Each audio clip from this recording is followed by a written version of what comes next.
이제 여섯 번째 사도행전입니다. 사도행전은 성령의 권능을 받고 성도들이 예루살렘을 넘어 유대와 사마리아와 땅끝까지 복음을 전하는 그 이야기를 기록한 성경입니다. 우리가 성령이라고 말할 때 굉장히 권능이라는 말을 많이 이야기합니다. 이 권능. 그래서 사도행전에 굉장히 권능, 능력이라는 말들이 많이 나오는데 헬라어 원어에 보면 두나미스라고 나옵니다. 그래서 많은 성경학자들이 이 두나미스에서 다이너마이트가 나왔다. 그 다이너마이트의 그 강력한 힘, 그것이 성령의 권능, 폭발적인 힘을 종들에게 준다라는 것입니다. 그런데 우리가 이 권능을 굉장히 오해를 하는데 권능을 주시는 목적이라는 것이 있다라는 것입니다. 그것은 뭐냐 하면 복음을 전하라라는 것입니다. 복음을 전하기 위해서 이렇게 기록한 성경, 권능을 준 것, 이것이 바로 하나님이 우리에게 주신 권능의 의미라는 것입니다. 이 사도행전은 그래서 성령의 권능을 성도들에게 부어주어서 복음 전할 수 있도록 한 이야기, 그게 사도행전입니다. 사도행전의 기록자는 누가복음의 기록자와 동일한 누가입니다. 부사역자 나와서 이거 조금 좀 두껍게 다시 좀 조정을 해보세요. 펜을. 누가입니다. 사도행전은 3인칭 시점으로 전개를 하다가 우리라는 1인칭 시점으로 바뀌는 것이 97절이나 나오게 됩니다. 이는 기록자 자신이 사도 바울의 선교 여행에 참여했다는 것을 알려주는 것입니다. 이 누가는 죽음을 앞둔 사도 바울의 곁을 끝까지 지켜준 정말 신실한 종이죠. 그래서 사도행전에 기록된 대로 데마는 세상을 사랑하여 데살로니가로 갔고 누가만 남았다고 표현할 정도였습니다. 자, 그래서 골로새서 4장 14절에 보면 사랑받는 의사 누가. 자, 누가. 이때 이 누가를 표현할 때 사랑받는 의사라고 했습니다.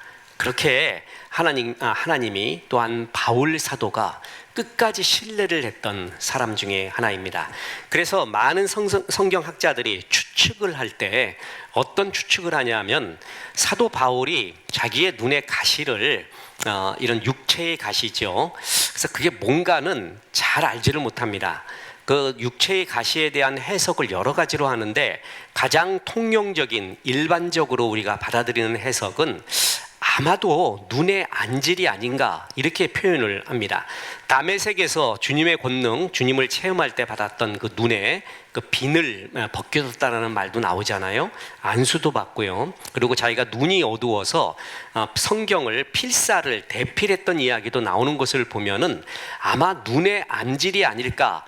그래서 어떤 시각장애인 목사님은 바울이 2급 정도 되는 시각장애인이다 이렇게까지 표현하는 걸 봤습니다. 그것은 자세히 알 수는 없지만 어찌됐든 간에 육체의 가시가 있었다라는 것은 사실입니다. 그 가시를 하나님께서 원샷에 권능으로 이렇게 제해 주시지를 않고 대신에 누가를 옆에 두었다. 그래서 누가가 동행하면서 바울을 케어하게 만들고 바울은 누가와 동행하면서 사람의 소중함, 동역자의 소중함, 함께하는 사람의 소중함을 배우게 됐다라는 것이죠. 그러니까 하나님이 우리에게 권능을 주시고 역사를 주실 때 기도할 때 기적적으로 나타나는 것, 그것도 하나님의 역사입니다. 권능입니다. 그런데 그것만 하나님의 권능으로 제한할 수가 없다라는 것입니다. 바로 이렇게 하나님의 방법은 기적 같은 일을 일어나게 해서 그를 치유하시는 것이 아니라 누가 같은 사람을 옆에 두게 하면서 평생을 동행하게 하면서 동역자라서 살게 하는 것, 그것 또한 하나님의 역사라는 것입니다. 예수님이 병을 고쳐줄 때도 어떨 때는 말씀으로만 고칠 경우가 있고 어떨 때는 직접 손으로 안수할 경우도 있고 손으로 잡아 일으키는 경우도 있고 심한 환자 같은 경우에는 당신이 친히 몸 곳곳을 만지고 심지어는 침을 이렇게 진흙에 이겨서 놓고 이런 식으로 주님이 치유하는 방법도 여러 가지였다라는 것입니다. 그러니까 어느 한 가지 방법에 주님의 권능과 역사를 매이게 해서는 안 된다라는 것입니다. 주님이 참 여러 방법으로 우리를 인도하는구나. 바울에게는 누가를 동행하게 했다라는 것은 굉장한 축복이고, 아마 우리가 사는 데 있어서 평생에 누가와 같은 동력자, 믿을 만한 신실한 사람을 얻게 된다면 얼마나 좋을까요? 누가는 당시 최고의 과학자, 의사, 그리고 저술가, 믿을 만한 아주 총명한 사람이었습니다. 믿고 맡길 만한 사람이었죠. 게다가 충성심과 신실함이 겸비되어 있었습니다. 하나님은 바울을 최고 축복하는 것 가운데 하나가 누가와 같은 사람을 옆에 두게 했다라는 것입니다. 그 누가가 성령의 권능으로 복음이 퍼져가는 과정을 기록한 것, 그것이 바로 사도행전입니다. 사도행전은 성령행전이라는 별명이 있을 정도로 성령의 강력한 사역을 증가하게 됩니다. 그래서 사도행전 1장 8절이 사도행전 전체를 이끌어가는 기관차 구절이죠. 성령이 너희에게 임하시면, 그 성령 임해가지고 성령이 임했던 이런 제자들의 삶, 복음 전하는 삶, 그것을 기록한 것이 사도행전. 그래서 별명이 성령행전입니다. 교회가 확장되어 간 것은 성령의 주권적인 역사였습니다. 그래서 사도행전은 성령의 주권적인 역사와 인도하심으로 복음이 예루살렘을 넘어 유다와 사마리아 땅끝까지 전해지는 이야기를 다루는 것입니다. 이게 재밌는 게 사도행전에 보면은요, 예루살렘을 넘는 복음의 장면, 유대와 사마리아까지 가는 복음의 장면이 나오고 땅끝까지 가는 장면이 나옵니다. 이게 이제 바울이 하는 거예요. 이까지는 베드로가 또 합니다. 그러니까 하나님이 쓰시는 영역이 굉장히 많이 있죠. 그리고 데오빌로에게라고 이렇게 처음에 서문에 나오는데, 이 데오빌로가 무엇이냐, 이것도 정확하게 모릅니다. 대신에 이게 아마 기독교 고위 관리가 아니었을까, 기독교의 초신자로서 고위 관리에 속하는 사람이 아닐까. 그래서 이런 사람에게 복음을 마치 로마서와 같이 복음에 대한 기초적인 것들을 전해주고, 복음의 성령이 임하면 이런 일이 일어난다는 것을 이야기해주는, 설명해주는 그러한 역할을 하지 않았는가라고 추측도 합니다. 정확한 건 모르지만 제일 중요한 것은 이렇게 성령의 권능을 받은 사람은 이렇게 산다, 이런 역사가 일어난다라는 것입니다. 사도행전은 성령행전 말고 말씀행전이라는 또 하나의 별명이 있습니다. 그래서 말씀이 왕성하여졌다라는 구절이 굉장히 많이 나옵니다. 사도행전 6장 7절에 보면 하나님의 말씀이 점점 왕성하여 예루살렘에 있는 제자의 수가 더 심히 많아지고 허다한 제사장의 무리도 이 도에 복종하니라. 또한 사도행전 12장 24절 하나님의 말씀은 흥왕하여, 19장 20절 이와 같이 주의 말씀이 힘이 있어 흥왕하여. 자, 말씀 충만, 그러니까 성령 충만은 곧 뭐라는 얘기예요? 말씀 충만이라는 것입니다. 에베소서와 골로새서를 가리켜 쌍둥이 복음이라고 합니다.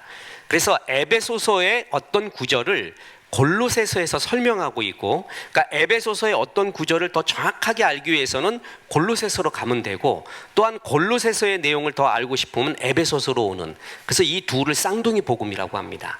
그런데 에베소서는 뭐냐 하면은 항상 충만 풍성, 충만 풍성이라는 단어가 모든 장에 걸쳐 나옵니다.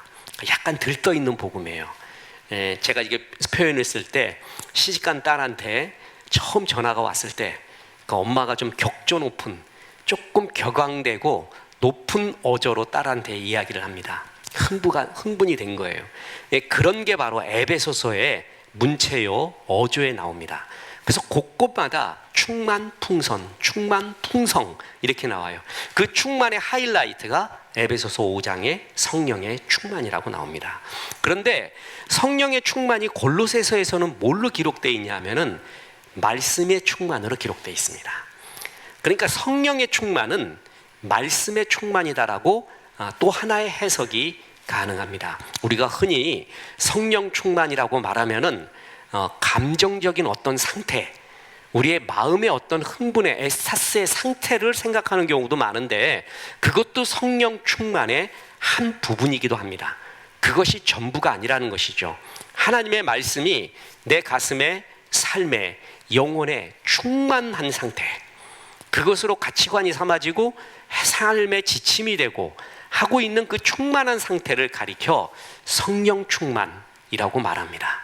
그래서 사도행전은 말씀이 흥왕하여졌다, 세력을 더해갔다, 이런 구절의 연속이 나옵니다.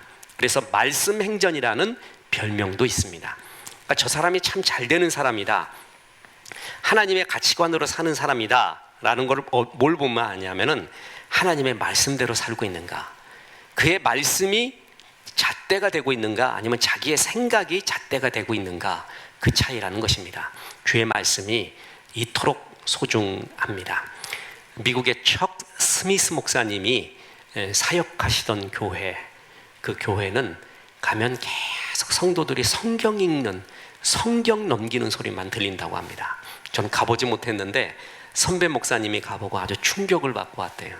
계속 성경을 읽고 있대요, 그렇게. 근데 그 말씀이 바로 힘이 되고 역사가 일어나서 부흥이 일어나는 걸 봅니다. 저는 가장 안정적인 부흥, 그리고 성경적인 부흥은 말씀의 충만이라고 믿습니다. 말씀이 흥왕하여 가는 것, 세력을 얻어서 역사하는 곳, 그것이 바로 성령행전, 말씀행전, 사도행전의 이야기입니다. 자, 이 사도행전이 참 재미난 구도를 갖고 있습니다. 그래서 1장에서 12장 보면은 아까 사도행전 1장 8절이 기관차 구절이라고 했죠. 너희가 성령이 임하면 권능을 받고 예루살렘과 온 유다와 사마리아와, 그 다음에 뭐라 그랬어요? 땅끝이라 그랬죠. 그러니까 예루살렘과 유다와 사마리아까지 이 전도하는 이야기의 과정의 주인공이 베드로 사도입니다. 베드로가 이 역할을 하게 됩니다. 그리고 마지막 땅끝까지 전해지는 과정의 이야기가 바울 사도가 주인공이 되어서 합니다. 그게 1에서 12장, 13에서 28장까지 하나님이 쓰시는 영역이 다른 거예요. 베드로는 이런 유다와 사마리아 지역이 이제 베드로가 은사에도 맞고 마음에도 맞는 거예요. 그런 글을 쓰시고요. 사실 바울 사도도 일로 가려고 했던 겁니다. 유대인을 참 사랑했어요. 그래서 로마서에 보면 9장에서 11장까지가 유대인에 대한 사랑, 유대인에 대한 하나님이 마음이 놓지 않았다라는 것을 계속 얘기해 주잖아요. 본인도 유대인에게 복음을 전하고 싶었는데 유대 사람들이 바울을 다 거부합니다. 그래서 하나님께서 이끌었던 길이 바로 이방인에게 나가는 길, 그게 하나님이 주시는 길이 다릅니다. 때로는 하나님이 막으시는 길이 있습니다. 그 길에 고집 부려서는 안 됩니다.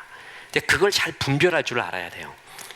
저도 한때는요, 저는 찬양을 하고요, 곡을 짓고 이것도 나의 영역인 줄 알았습니다. 내가 직접 이른바 싱어송라이터 그래가지고 곡을 가스펠송을 만들고 작사 작곡을 하고 부르기까지 하고 막 이렇게 퍼뜨리고 같이 찬양 집회를 하는, 그것이 저의 사명으로 생각을 했었습니다. 그리고 나름 잘 됐고요. 근데 그게 지나 보니까 주님이 자꾸 길을 막으시는 거예요. 특히 언제 막으시냐 하면은 작은 공연을 이렇게 하게 되었는데, 공연하기 전에 굉장히 스트레스를 받아요. 그 전날 감기 들면 어떡하는가, 목 감기 들면 어떡하는가. 그리고 또 여러 활동을 하다 보니까 목을 많이 쓰거든요. 그러다 보면 목이 쉴 때도 있고, 기도회 한번 시작하면 목 다 쉬어서 나옵니다. 젊을 때는 더 그렇지 않습니까? 이게 굉장히 스트레스를 받아요. 그래서 그게 기쁘지가 않더라고요. 그런 가운데 하나님이 이 길을 막으시는구나 라는 것을 이렇게 느끼곤 했습니다. 그래서 가지를 쳤습니다. 가지를 쳤어요. 근데 그게 옳은 길이었다고 생각을 합니다. 그래서 하나님께서 지금은 메시지를 준비하는 것, 글을 쓰는 것, 방송하는 쪽으로 잘 이렇게 모아갔죠. 저의 모든 삶의 과정을 통해 한 곳으로 모아가는 것을 느낍니다. 나머지는 전부 가지를 쳤습니다. 그래서 하나님이 이 길은 막았구나. 내가 보기에는 하나님께도 영광이고 좋은 길 같은데 주님이 막고 있는 길이 있어요. 근데 그럴 때는 막힌 길에 대한 아쉬움보다도 모든 걸 막았는데 열어놓은 길이 뭔가를 봐야 돼요. 그게 굉장히 중요합니다. 열어놓은 길이 그걸 볼 줄 알 때가 분별력이 나오고 열어놓은 길이 마른 장작입니다. 닫힌 길이 젖은 장작이에요. 그러니까 마른 장작에 불을 태워야 됩니다. 이거 좋고 저거 좋다고 해서 다 하는 게 아닙니다. 옛날에 미국에 빌 모모모 목사라고 있습니다. 이분이 경영학을 참 좋아해서 경영을 이렇게 교회를 운영을 할 때 5개의 화덕에다가 불을 붙였다는 거예요. 그래서 여기는 전도선교, 여기는 예배, 여기는 뭐 이렇게 문화사역, 여기는 5개의 교회의 화덕에다가 불을, 그러니까 100의 힘을 갖고 20씩 다 붙였대요. 하나 역사가 일어나지 않습니다. 그가 깊은 기도 끝에 하나의 화덕에 불을 지피기 시작하는 거예요. 하나의 화덕, 예배의 화덕이었습니다. 거기에 불을 지폈더니 불이 활활 타오르는 거예요. 그게 완전히 타오르고 나니까 다른 옆에 화덕들로 불길이 옮겨가더라는 것이죠.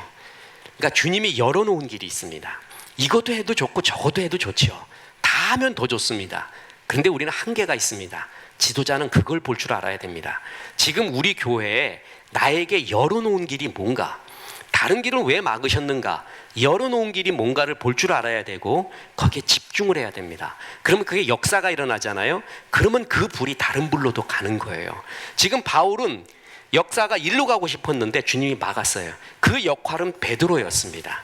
그죠? 그리고 그 후에 땅끝까지 이르러 복음 전하는 일에는 바울 사도가 쓰이게 되는 것입니다. 자, 이래서 하나님 나라에서도 주께서 쓰시는 영역이, 주의 종도 쓰시는 영역이 굉장히 다 다르다라는 것입니다. 자, 이렇게 사도행전을 또 다른 각도에서 보면은 복음 전파 결과 일어나는 일, 그걸로 이렇게 사도행전을 구별할 수도 있습니다. 처음에 예루살렘 교회에서 시작을 하게 됩니다. 성령이 임하고 복음이 전파되고 예루살렘 교회에 부흥이 일어나게 됩니다. 그런데 교회의 갈등 문제가 해결된 후에 이제 하나님의 말씀이 점점 왕성화해서 예루살렘에 있는 제자의 수가 더 많아지고 허다한 제사장의 무리도 하나님의 도에 복종하니라. 그러니까 처음에 역사가 일어났던 곳이 어디예요? 예루살렘 교회라는 거예요. 그죠? 그러니까 아직 복음이 전해지지 않은 상태예요. 예루살렘 교회에 부흥이 분명히 일어났어요. 그 이야기가 사도행전에 나오고, 그 다음에 교회가 이제 확산이 되기 시작을 합니다. 자, 확산이 되는데 어떻게 확산되냐면 우리의 생각과는 정말 이런 방법으로 하나님이 확산시키는가? 스데반의 순교가 일어납니다. 아까 그 전에 뭐가 일어났죠? 예루살렘 교회가 부흥이 일어났잖아요. 근데 핍박이 시작이 됩니다. 핍박이 시작이 돼서 스데반이 순교하게 됩니다. 그리고 순교할 정도로 교회에 박해를 받으니까 할 수 없이 어떻게 되는 거예요? 흩어지게 된 거예요. 그러니까 예루살렘 교회가 흥황해서, 사실 사람들은 여기가 좋사오니 그러거든요.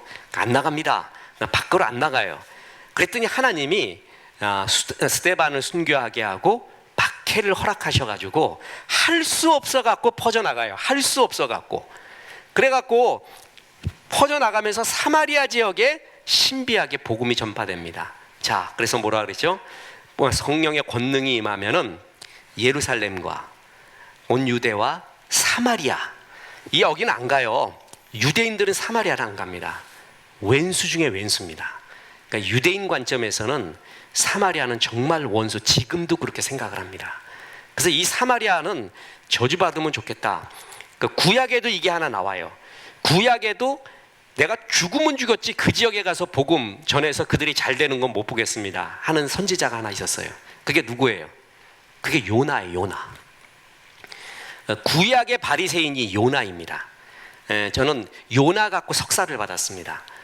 저는 그 요나에 대한 해석을 할 때 확실히 믿는 건, 요나가 회개했다, 요나가 물고기 뱃속에서도 회개하고 또 무슨 회개해서 뭐가 되었다, 돌아왔다, 전 그렇게 보지 않습니다. 아무리 봐도 그렇지 않습니다.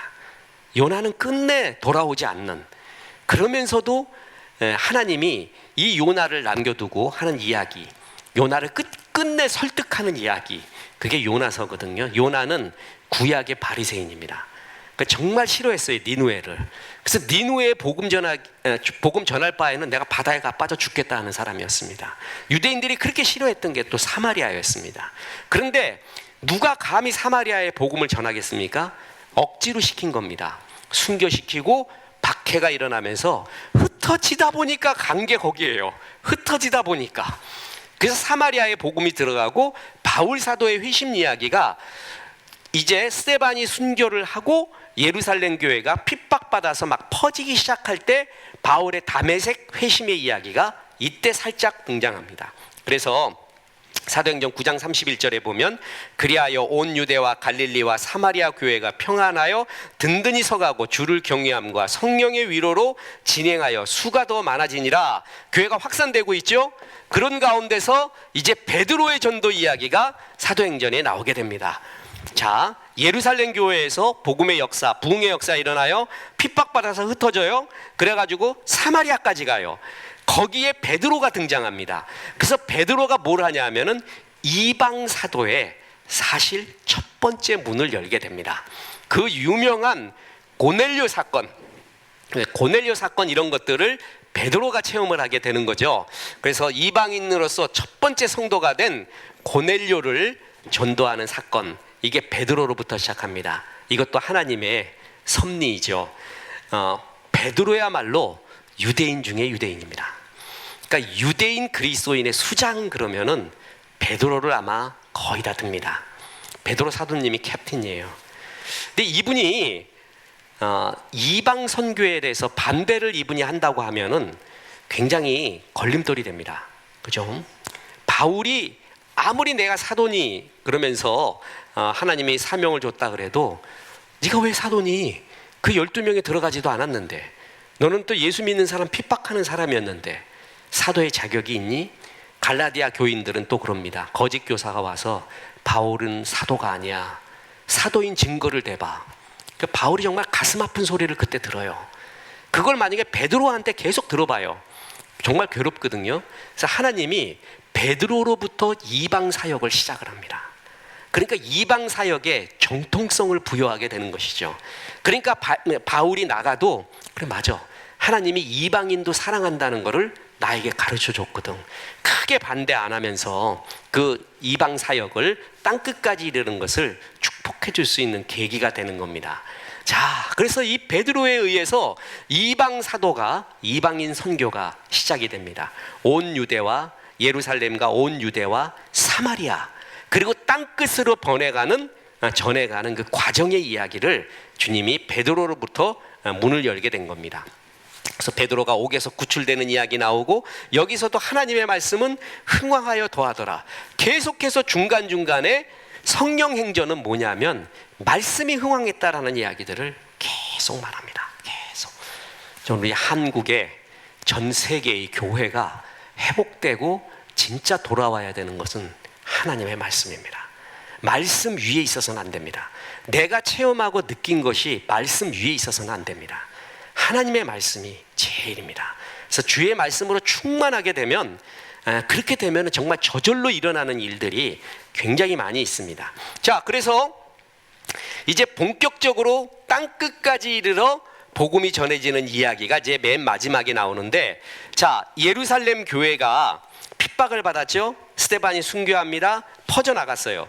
그래서 어떻게 됐냐 하면은 사마리아까지 전해지고 베드로에 의해서 이방인의 사도의 문도 열렸잖아요. 그 흩어진 성도들이 어디까지 갔냐 하면 안티옥까지 가게 됩니다. 그래서 이 안티옥에 교회가 생기게 됩니다. 그 안티옥이 그럼 누구에 의해서 교회가 세워졌느냐? 그것은 성경에 기록이 없어요. 그러니까 흩어진 성도들에 의해서 세워진 게 분명합니다. 그래서 안티옥에 이렇게 교회가 세워지고 나니까, 자, 캡틴 교회가 어디였어요? 제 시작한 교회가 예루살렘 교회였죠. 예루살렘 교회가 안디옥에서 성령의 역사가 일어나고 교회 세워졌다라는 이야기를 듣게 됩니다. 그래서 어떻게 되냐 하면은 사람을 파송합니다. 안디옥 교회로 목회자를 파송하는 거예요. 그 목회자가 누군지 아세요? 그게 바나바입니다. 바나바를 파송했어요. 근데 바나바가 와 보니까 좀 진짜 여러 가지 문제점이 많지만 여기에 성령이 역사하고 있구나라는 바나바는 핵심을 잡습니다. 여러 문제가 많지만 그거 보지 않고 성령이 지금 역사하고 있다, 그걸 캐치하게 됩니다. 그리고 바나바가 정말 뛰어나죠. 그러면서 바나바는 정말 좋은 목회자를 데리고 와야겠다. 바나바가 목회를 해서 안디옥 교회가 굉장히 안정이 되어 갑니다. 그랬을 때 바나바가 이 안디옥 교회가 더 훌륭한 교회가 되기 위해서 좋은 사람을 데려와야 됐는데 그 데리고 온 사람이 누구예요? 그게 바울이에요. 바울이 이때까지 등장하지 않는 거예요. 바울은 다메섹에서 체험했죠. 자 보세요. 베드로 전도 이야기, 안디옥 이야기 나오는데 바울 이야기가 어디 나와요? 아까 말했던 바울의 회심 이야기가 요때 살짝 나오잖아요. 이제 보세요. 그러니까 지금 사건이 진행되고 있는 거예요. 근데 바울은 지금 다메섹에서 체험을 한 상태예요. 근데 아직 역사의 지평에 등장하지 않습니다.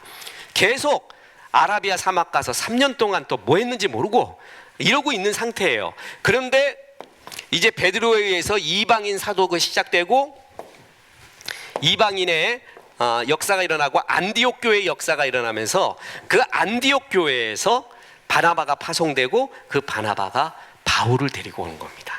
그래서 바울과 더불어 공동 목회를 시작을 합니다. 자, 그러니까 바나바 대단한 거죠. 정말 대단한 겁니다. 이거는 정말 훌륭한 사람입니다. 그래서 바울을 역사의 지평으로 데리고 오고 이 안디옥 교회에서 바울과 바나바를 선교지로 파송하게 되는 것입니다. 그래서 처음에는 바나바와 바울 그러다가 어느 순간에서부터 바울과 바나바 이렇게 나옵니다. 이것을 이미 바나바는 알고 있었을 것입니다. 상관없습니다. 주의 나라를 위하여.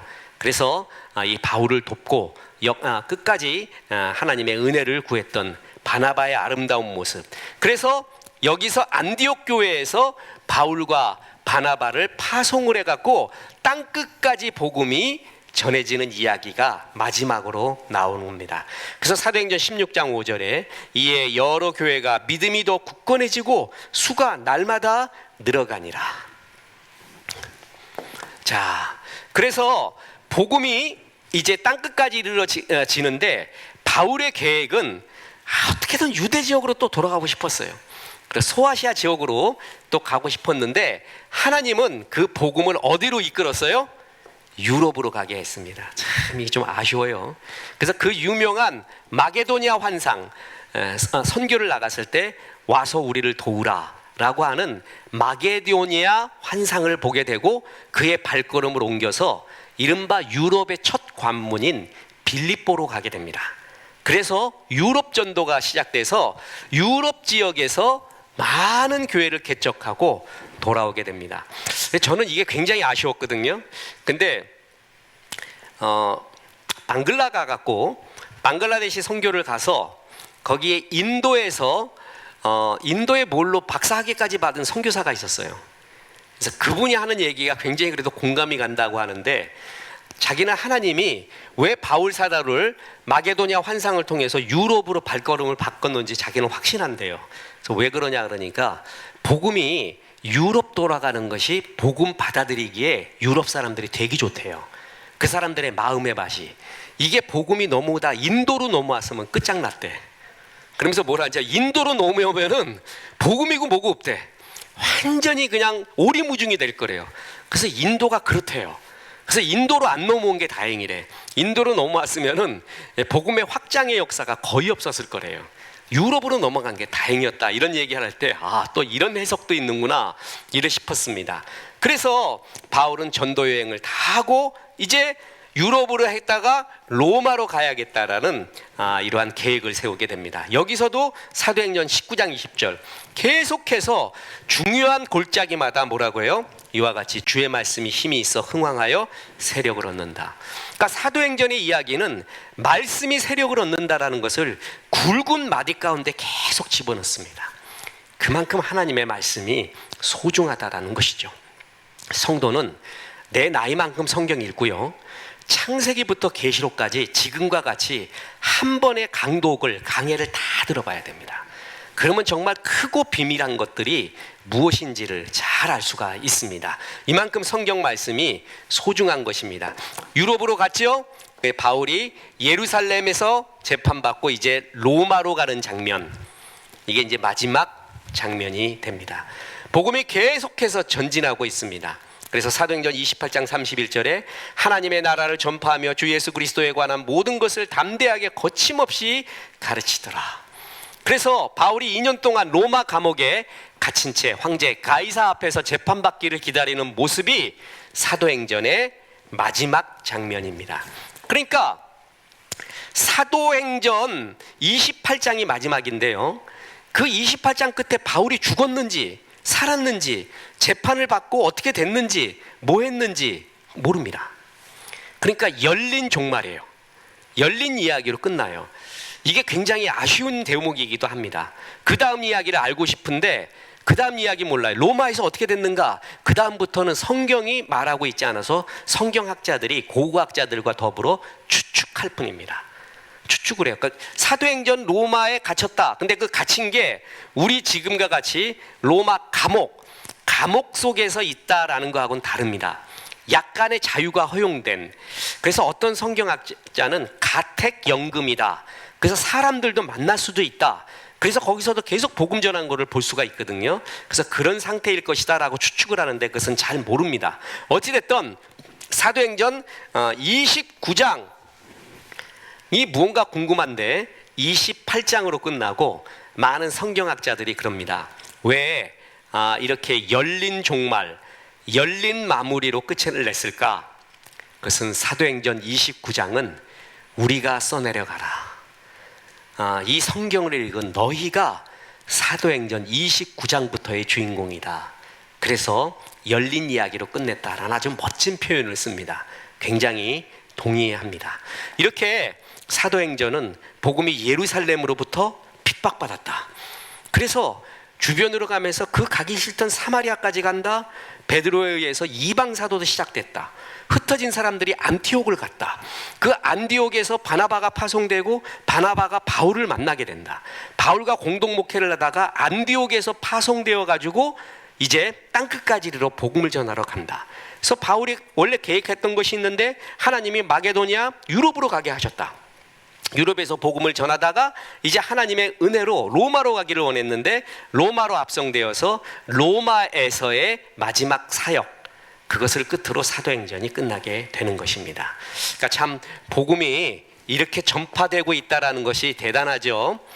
자, 주요 구절을 보면은 복음을 전하기 위해서 우리에게 권능을 주시는 하나님의 이야기가 나옵니다. 사도행전 1장 8절이 중심 구절이라 그랬죠. 오직 성령이 너희에게 임하시면 너희가 권능을 받고 예루살렘과 온 유대와 사마리아와 땅끝까지 이르러 내 증인이 되리라. 권능 받으면 영적 교만에 빠지지 말고, 권능 받으면 왜 줬냐 하면은 복음 전하라고 줬다라는 거예요. 너에게 돈 많이 준 것은 복음 전하라고 줬다. 너에게 재능 많이 준 것은 네 꽃자랑하라는 것이 아니라 복음 전하라고 줬다라는 것입니다. 네 얼굴이 그렇게 꽃같이 환한 것은 복음 전하라고 주는 것이다, 이런 겁니다. 여러분 얼굴이 전도하는 거 아십니까? 얼굴이 환해야 전도지 받지요. 컴컴하고 막 때려 한 대 맞을 것 같은 사람한테는 안 받습니다. 얼굴이 환해야 됩니다. 은혜 받은 사람의 특징이 얼굴이 환해요. 말도 참 곱고요, 인사도 잘하고 말해요. 이런 거 필요한 겁니다. 그래서 권능을 주셔서 복음 전하라고 했다. 그래서 성령 충만 받은 사람이 권능 받고 이렇게 땅끝까지 이르러 복음 전하는 모습을 그린 게 사도행전이다. 다시 말합니다. 권능을 주시는 이유는 복음 전파를 위해서이다 라는 것입니다. 자, 또 묻겠습니다. 내가 너에게 건강을 준 이유, 복음 전파를 위해서입니다.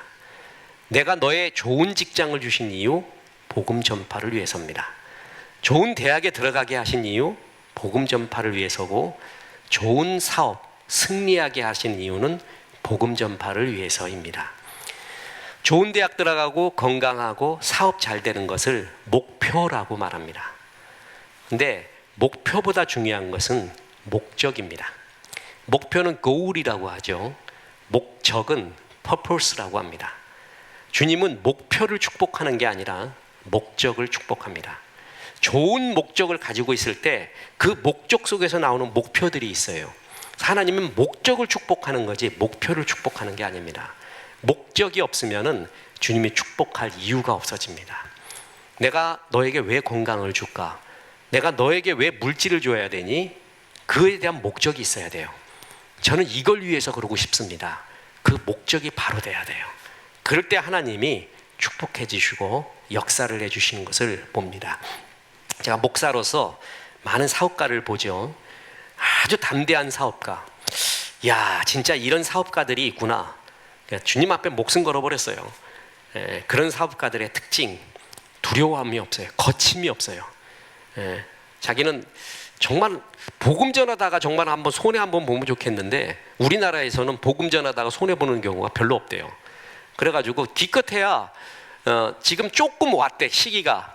근데 그것도 아닌 것 같대. 그래서 뭐가 기회가 왔습니까? 그러니까 동성애 목숨 걸고 반대하고 포괄적 차별금지법 자기는 목숨 걸고 반대할 거래요. 그걸로 만약에 내가 감옥에 들어가면 자기는 할렐루야 하겠대. 근데 절대 못 들어간대. 그거 기독교인이 가만히 있지 않는데. 그런 거 주장을 했다고 해서 감옥 들어가게 될 우리나라가 아니래요. 그럼 자기는 딱 한 가지래요. 주님 위해서 내가 핍박받는 이유는 그냥 내가 복음 전도를 위해서 돈 많이 쓰겠다. 좀 손해보겠다. 그거 하나 남았다는 거예요. 야, 그 배짱 정말 속이 시원해요. 속이 시원해. 이런 사람이 있구나. 그래서 정말 대단한 사람이다. 그러니까 사업을 하나님이 그렇게 축복해 주시고 역사해 주시고 그런 것들을 많이 봅니다.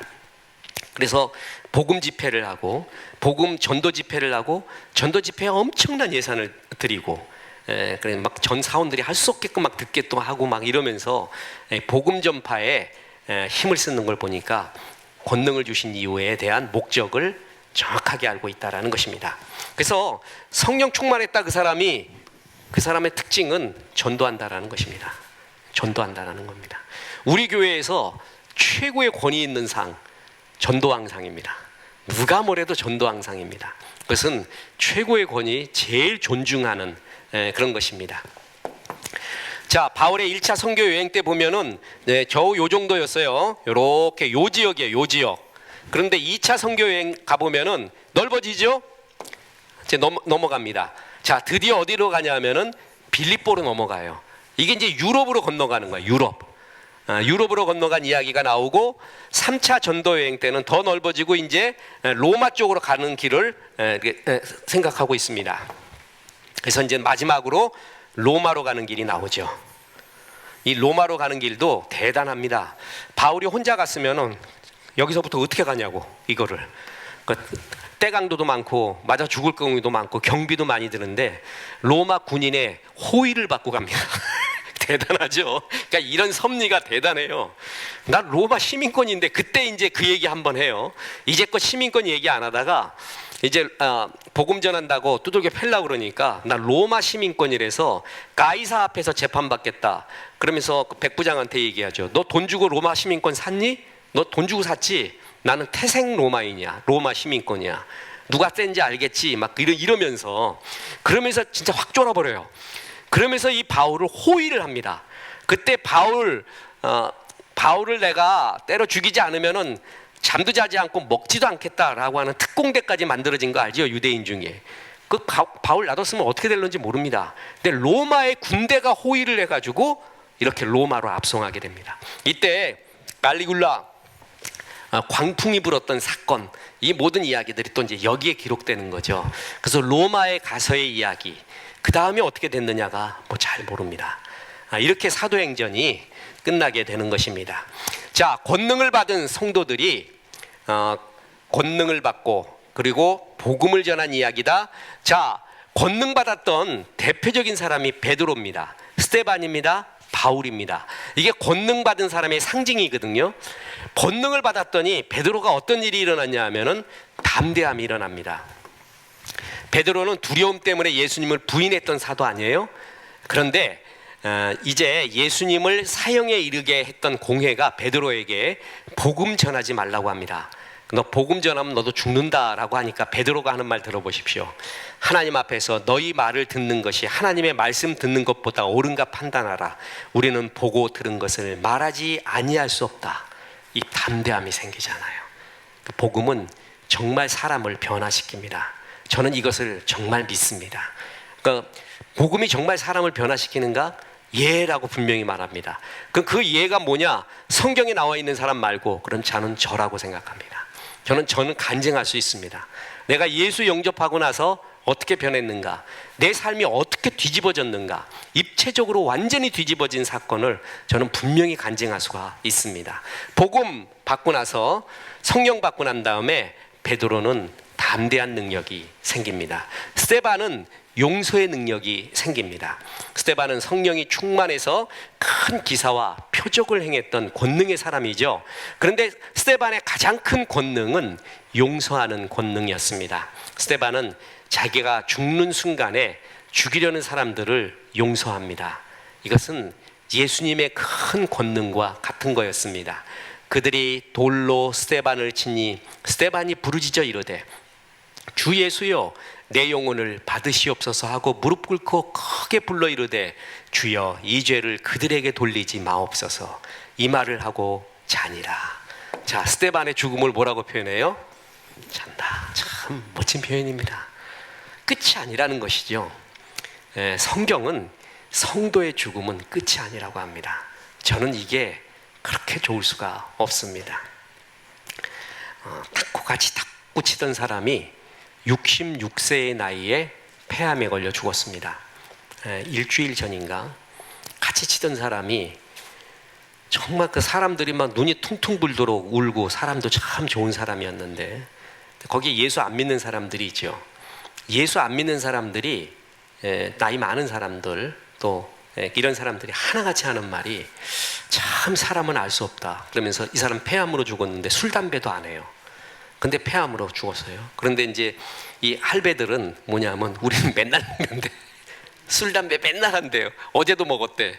우린 말짱한데, 그리고 지금 70이 넘어서도 이렇게 말짱하게 있는데 참 알 수 없대 인생을. 그러면서 그들의 입에서 하는 말이 정말 인간의 운명은 제천이라, 운명제천이라 이렇게 말해요. 자기들의 말로. 그러면서 참 허망하대. 그 말을 공통적으로 해요. 전도서 모드가 나오기 시작하는 거예요. 전도서. 사람의 입에서 전도서 모드가 나올 때 제일 하기 좋은 게 뭔지 아세요? 전도입니다. 그래서 나는 지금 전도 모드로 바꿔가지고 어떡할까? 내가 지금 몇 명은 전도를 했는데, 그리고 이분들이 막 받아들이고 지금 나름 이러고 있는데, 허망하다, 바람 같다, 안개 같다, 그걸 느낄 때가 전도할 때입니다. 우리 그리스도인은 죽는 게 아니라 뭐라고요? 자고 있습니다. 저는 이 표현이 그렇게 좋습니다. 우리는 천국에서 영원히 삽니다. 우리 죽음은 끝이 아닙니다. 그죠? 그러니까 이 스데반이 용서해달라고 합니다. 마치 예수님의 기도 같지 않습니까? 이 스데반이 갖고 있었던 최고의 권능 중에 하나가 용서의 권능이었습니다. 자, 바울 사도는 고난을 극복하는 능력이 있었습니다. 바울이야말로 정말 베드로처럼 날 때부터 걷지 못할 사람을 치유하는 능력도 보였습니다. 바울이 손수건인가요? 그 바울의 손수건, 겉수건이라고도 표현하죠. 그것만 있어도 역사가 일어날 정도로 저 손수건 많습니다, 여러분. 그러니까 한 장씩 드리면은 그냥 편히 받아가시기 바랍니다. 그런 권능을 받은 그러한 사람이 있는데, 자, 바울이 재밌죠? 자기 병은 못 고쳐요. 그죠? 그 자기 뜻대로도 많이 못했어요. 나는 유대인에게 가고 싶었어. 하나님 막죠. 나는 또 소아시아로 가고 싶은데 또 주님이 막고. 그러니까 이게 알 수 없는 거예요. 그죠? 그러니까 주님의 권능 앞에서 절대적으로 순종할 수밖에 없습니다. 그래서 그 바울은 정말, 그리고 두들겨 맞기도 무지하게 두들겨 맞아서 루스드라에 있을 때는 두들겨 맞아가지고 돌로 맞아갖고요, 바울이 죽은 줄 알았어요. 그래갖고 내던져 버렸잖아요. 그래갖고 바울이 이제 나중에 살아난 거 아니에요? 거짓 교사들이 왔습니다. 그 거짓 교사들이 바울 사도의 사도권을 의심을 합니다. 그래서 특히 갈라디아에서 그랬는데 뭐라 그랬냐면, 바울은 사도가 아니야. 우리가 추측해 보건대 12명이 안 들어갔잖아. 그것도 태어나지도 않았는데. 그리고 또 하나, 그가 얼마나 예수 믿는 사람 핍박했는 줄 알아? 사도가 그럴 수 있어? 그리고 사도라면 뭔가 좀 기적적인 것들이 계속 일어나야 되지 않겠어? 베드로처럼 말이야. 이런 걸로 바울은 사도가 아니라고 합니다. 그때 사도 바울이 자기가 사도인 것을 어떻게 증명했는지 아세요? 내가 사도라는 것, 자기의 스티그마타, 예수의 흔적을 보여줍니다. 야, 그게 감동적입니다. 바울이 내가 사도인 증거는 둘을 드는데, 성경에 보면은 내가 복음을 전해서 변한 너희가 변했잖아. 그래서 지금 이렇게 이야기하고 있잖아. 너희가 바로 내가 사도인 증거다, 이렇게 말하고요. 또 하나가 뭐냐면 내 몸에 그리스도의 예수의 흔적이 있다. 스티그마타. 그 멋있는 표현을 씁니다. 예수 투 스티그마타. 예수의 흔적이 있다. 유대인들은 할례의 흔적을 자기의 구원의 흔적이라고 보는데, 할례, 그것은 흔적, 외향적인 흔적이 아니다. 내 몸을 봐라. 정말 수없이 두들겨 맞았던 이 망신창이 된 몸, 그리고 내 마음에 수없이 공격당했던 마음의 아픔, 마치 짐승에 낙인을 찍어서 주인이 내 것이라고 표시하듯이 나에게는 이런 흔적이 있다. 그래서 기적을 행하고 멋있는 일을 행하는 것이 사도의 권능이 아니라 예수 때문에 받았던 이 흔적들, 이게 바로 내가 사도인 증거다, 이렇게 표현합니다. 야, 그거 보면 눈물겹습니다. 바울은 이 수많은 고난을 어떻게 이겨냈는지 모르겠습니다. 이 고난을 다 이겨내는 권능이 그에게 있었습니다. 그래서 권능도 여러 가지 형태입니다. 주님이 주시는 권능, 그래서 사도행전에 의하면 분명히 성도에게는 권능이 임합니다. 무슨 권능인지 모르겠습니다. 다들 주십니다. 은사이기도 하고 특별한 강력한 은사이기도 하고. 그런데 모든 권능을 주시는 이유는 뭐라고요? 복음을 증거하기 위해서입니다. 그걸 가지고 복음을 증거해야 됩니다. 주님을 증거하는 것이 최고의 일입니다. 이것이 우리에게 주어진 사도행전의 사명이고, 사도행전 29장을 너로 인하여 쓰고 싶다. 너의 이야기를, 네가 복음 전하는 이야기를 사도행전 29장에 기록하고 싶다 하는 것이 주의 마음입니다. 복음 전하는 귀한 종들 되기를 바랍니다. 저는 잊혀지지 않는 복음전도 이야기를 하나 하고 마칠까 합니다. 우리 교회 장로님 다 아시니까 제가 결혼식에 굉장히 감동받은 게 몇 가지가 있는데, 그 중에 하나가 서정식 장로님이 결혼할 때 주보라 그러죠. 순서지. 그 순서지를 딱 적었는데, 그 순서지에 뭘 적었냐면 한 면에다가 사형리를 적어놔. 사형리 같은 거. 그러니까 그날 하객들로 온 사람들한테 복음을 전한 거였습니다. 내가 다 그거 보고 그 결혼식 참석하고, 하나님이 이 사람 축복한다, 정말 이 사람 축복한다, 그게 본심이었어요. 본심. 그래서 참 하객들한테 예수 그리스도의 복음을 전하고 싶은 마음. 결혼식장도 그렇게 수려하지도 않고 그러면서도 그 한쪽에 복음 전하고 싶은 마음을 그렇게 담아놓은 걸 볼 때 하나님이 삶의 목적을 바로 적어줬구나, 참 감동적이다. 그리고 몇 번의 또 다른 결혼식들이 있었는데, 그 결혼식이 막 수려하게 환상적이고 판타지아 같은 게 아니라 이 복음이 흐르는, 복음의 메시지가 있는 그러한 결혼식들이 있었습니다. 그게 참 감동적입니다. 주님이 정말 기뻐할 것 같구나, 주님이 이 삶을 정말 기뻐한다, 그런 마음을 품었습니다. 자, 우리에게 권능 주시는 하나님, 복음 전하라고 권능 주시는 하나님, 이 목적 잘 알고 복음 전하는 귀한 종들 되기를 주 예수의 이름으로 축원합니다. 하나님 감사합니다. 오늘 사도행전 말씀 통해 금요 성경 아카데미를 역사해 주시니 감사하고, 하나님의 말씀이 흥왕하여 힘을 얻는 것 같이 하나님의 말씀이 우리의 삶에, 우리의 자녀의 삶에 흥왕하여서 주의 역사 일어나고 복음 전하는 역사 일어나게 도와주옵소서. 예수님의 이름으로 기도합니다. 아멘.